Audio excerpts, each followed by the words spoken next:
కావటమే మీ లక్ష్యమా? MBBS సీట్ల guidance కోసం తప్పక విచ్చేయండి మెగా ఎడ్యుకేషన్ మేళా. మిమ్మల్ని గుర్తించి దాదాపు 4 సార్లు టికెట్ ఇచ్చారు మీకు రాయచోటి నుంచి, ఓకేనా? అన్నిసార్లు టికెట్ ఇచ్చి ఒకసారి టీడీపీలో ఎమ్మెల్యేగా కూడా గెలిచారు మీరు. మిమ్మల్ని ఆదరించి అసెంబ్లీకి పంపిన పార్టీ టీడీపీ. ఆ తర్వాత 4 సార్లు ఎమ్మెల్యే టికెట్ ఇచ్చినా మీరు ఓడిపోయారంటే ఈక్వేషన్ మనం అదే వైఎస్ఆర్ కుటుంబం ఆధిపత్యం కావచ్చు ఏదైనా కావచ్చు ఓడిపోతూ వచ్చారు. అంటే మిమ్మల్ని గుర్తించి ఈరోజు రెడ్డప్ప గారికి కూడా గుర్తింపునిచ్చి మీ తమ్ముడి భార్య మాధవిరెడ్డి గారికి ఎమ్మెల్యే టికెట్ ఇచ్చారు, మిమ్మల్ని గుర్తించారు. ఇంత గుర్తించిన పార్టీని కాదని అసలు పక్క నియోజకవర్గంలో ఉంటూ అదే జిల్లా వాసి అసలుకి మీ కుటుంబం గురించి తెలిసిన వ్యక్తి మీరు ఎవరో తెలియని వ్యక్తి దగ్గరికి పోయి మీరు పార్టీలో చేరడం కన్నా ఇక్కడ ఉండడమే. అదే కదా ఇప్పుడు ఎవరో తెలియకుంటే కనీసం మనం తెలియజెప్పచ్చు ఆయనకి ఎవరికోరు, అయ్యా నేను ఫలానా అని. అన్నీ తెలిసిన వ్యక్తి ఇంత మోసం చేయాల్సిన పని లేదు కదా. ఇప్పుడు నాకు టికెట్ ఇయ్యనని మొదటి రోజు చెప్పిండొచ్చు, ఆఖరి వరకు ఎందుకు నన్ను ఇన్ఛార్జిగా పెట్టాలా, నాతో ఎందుకు పని చేయించుకోవాలా, ఏం అవసరం? నేను ఒక్కడిని కాదు, ఈ రాష్ట్రంలో ఎంతో మందిని ఇట్లే ఆడుకున్నాడు. చాలా మందికి వీలు లేదు, ఎందుకంటే తెలుగుదేశం పార్టీ అధికారంలోకి వస్తుందని మా అందరికీ తెలుసు కాబట్టి వాళ్ళందరూ కూడా అట్లే ఉండిపోయినారు. నాకు ఇంక అధికారం వద్దు, రాజకీయం పోటీ చేయాల్సిన పని లేదు ఈ పార్టీలో, ఇంక నాకు ఈ బిల్లు అవసరమే లేదు. ఎందుకంటే లోకేష్ ప్రభావం చాలా పెరిగిపోయింది. కేవలం లోకేష్కు నేను అంత సఖ్యంగా లేను అనే ఒక కారణంతోనే ఇతను నాకు అణిగిమణిగి ఉండడు అనే ఒక అభిప్రాయం ఆయనలో కలిగింది కాబట్టి నాకు ఈరోజు టికెట్ రాలే. చంద్రబాబు నాయుడుకి అంతో ఇంతో ఇవ్వాలని ఉండిండొచ్చు కాబట్టేనేమో నన్ను ఆఖరి నిమిషం వరకు తీసుకుపోయి లాస్ట్లో ఏదో ఆ పని చేసినాడు అనుకోండి. లోకేష్ గారు మిమ్మల్ని దూరం పెట్టారు. లోకేష్ యంగ్స్టరు, అతను రాజకీయాల్లోకి వచ్చినాడు. మేము ఎంత ఒకవేళ మా నాయకుడి కొడుకు కాబట్టి అతను పోతాము, ఒకవేళ కనపడినప్పుడు మాట్లాడతాము, నమస్కారం పెడతాము, ఇవన్నీ ఓకే, అవన్నీ బాగానే ఉంటాయి. అతనికి ఏదో ఒక కోటరీ తయారు చేసుకోవాలా అనేది ఒక అభిప్రాయం ఏర్పడినట్టుంది. అతని గ్యాంగ్ ఒకటి కావాలా అన్నట్లు. ఎక్కువ భాగం రాయచోట్లోనే ఉండేవాడిని, ఎక్కువ రాయచోటి లక్కిరెడ్డిపల్లి ఇక్కడిక్కడ తిరిగేవాడిని. నేను చంద్రబాబు నాయుడు గారిని కలిసేది కానీ లోకేష్ని కలిసేది కానీ చాలా అరుదు. ఎన్నో మీటింగ్లు వస్తే ఊరికి అట్లా పెట్టడం, దండం పెట్టడం, రావడం తప్పనిచ్చి మనసు విప్పి నేను ఎప్పుడు ఆయనతో మాట్లాడలే, ఆయన నాతో ఎప్పుడు మాట్లాడలే. ఆ ప్రయత్నం ఆయన కూడా చేయలే, నేను కూడా చేయలే. ఆ గ్యాప్ బాగానే ఉండింటుంది.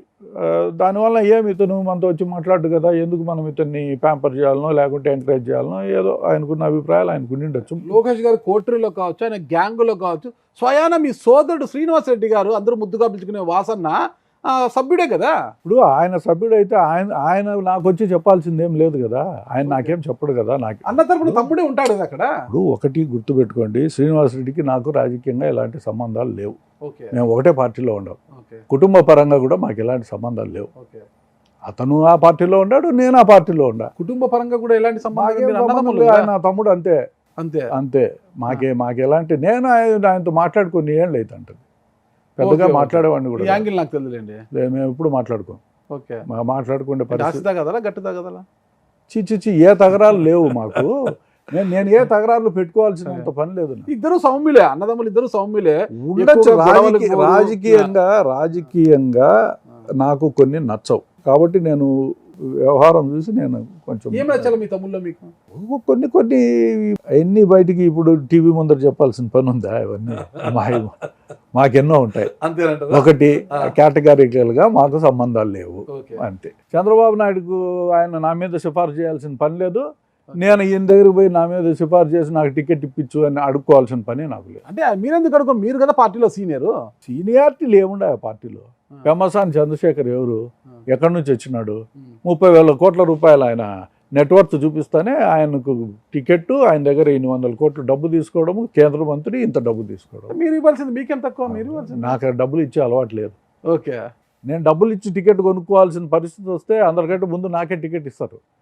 డబ్బులు ఇచ్చే టికెట్లు కొనుక్కోవాలి. అన్ని నియోజకవర్గాల్లో డబ్బులు లేని ఒక్కడికి టికెట్ ఇవ్వరు. వైసీపీలో కూడా అంతే, 2029 డబ్బులు ఇస్తే టికెట్ ఇస్తారు. వైసీపీ గురించి నాకు తెలియదు.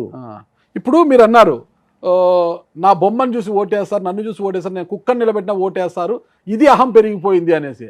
సరే, చంద్రబాబు గారే కాదు, జగన్మోహన్ రెడ్డి గారిలో కూడా అదే ఉంది కదా. ఇక్కడ చెల్లని రూపాయిని తీసుకెళ్ళి ఇంకొక చాట మార్పించాలని చూశారు. అక్కడున్న ఎమ్మెల్యేని తీసుకొచ్చి ఇక్కడున్న మంత్రి అక్కడికి మార్చారు కదా. ఒక ఇంగ్లీషు ఛానల్ ఇంటర్వ్యూలో కూడా యాంకర్ అడిగితే చెప్పారు, అక్కడ క్యాండిడేట్లతో పని లేదు, జగన్మోహన్ రెడ్డి బొమ్మను చూసి ఓట్లేస్తారు, నన్ను చూసి ఓట్లేస్తారు, నేను ఎవరు నిలబెట్టినా ఓట్లేస్తారని జగన్మోహన్ రెడ్డి గారు కూడా ఇదే మాట అన్నారు. భారతదేశంలో ఇద్దరికి వేరే తేడా ఏం లేదు కదా. భారతదేశంలో ఉన్న రాజకీయ ప్రాంతీయ పార్టీలు అన్నిట్లో కూడా ఇదే వ్యవస్థ నడుస్తూ ఉంటుంది. ఓకే. ఒక్క తెలుగుదేశము, జగన్మోహన్ రెడ్డి ఇంకోటో కాదు. ఇది నేషనల్ పార్టీస్లో అయితే కొంత టీడీపీ అయితే ఇది డిఫరెంట్.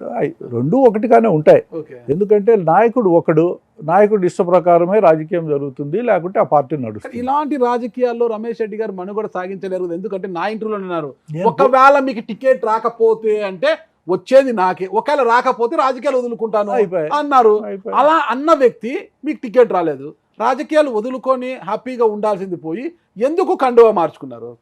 ఇదే కదా 40-50 సంవత్సరాలు ఇదే, కుటుంబంతో అయితే ఇదే. డిఫీట్ అవుతున్నారు, ఎప్పుడు విభేదిస్తున్నారు, ఇది- ఆ కుటుంబం దగ్గరికి పోయినారు కదా. ఇది మిస్హ్యాండ్లింగ్ చేసిన పరిస్థితుల్లోనే ఈ పరిస్థితి ఏర్పడింది. ఓకే. మిస్హ్యాండ్లింగ్ చేసినారు, అంటే ఒక్క రాంగ్ కిసాన్ రబ్ అంటే చేసినారు. టీడీపీని ఓడించాలని పోయినారా? నేను టీడీపీని ఓడించాలని కాదు, నేను చంద్రబాబు నాయుడు దగ్గరికి ఇంక పోదలుచుకోలేదు. లోకేష్ దగ్గరికి పోయి నేను మాట్లాడుకోవాల్సిన అవసరం నాకు రాలేదు. ఓకే. వాళ్ళు నన్ను గౌరవించలే, కనీసం కూర్చోబెట్టి మాట్లాడలే. ఏదో నేను వెయిట్ చేసిన 40 రోజులు వెయిట్ చేసిన, 50 days వెయిట్ చేసిన. ఫిబ్రవరి 24వ తేదీ సాయంత్రం 7 గంటలకు 22వ తేదీ 24 అనౌన్స్ చేసినాడు అనుకుంటా first list.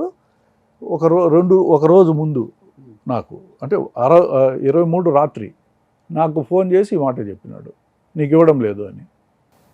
Thank you very much sir అయినా నేనేం ఫోన్ పెట్టేసిన, నేనేం పెద్దగా నేనేం ఇంకా మాట్లాడదలుచుకోలేదు. ఎందుకు అనవసరం ఎంతో మాట్లాడుకోవడం, కనీసం పిలిచి మాట్లాడలేదు కదా.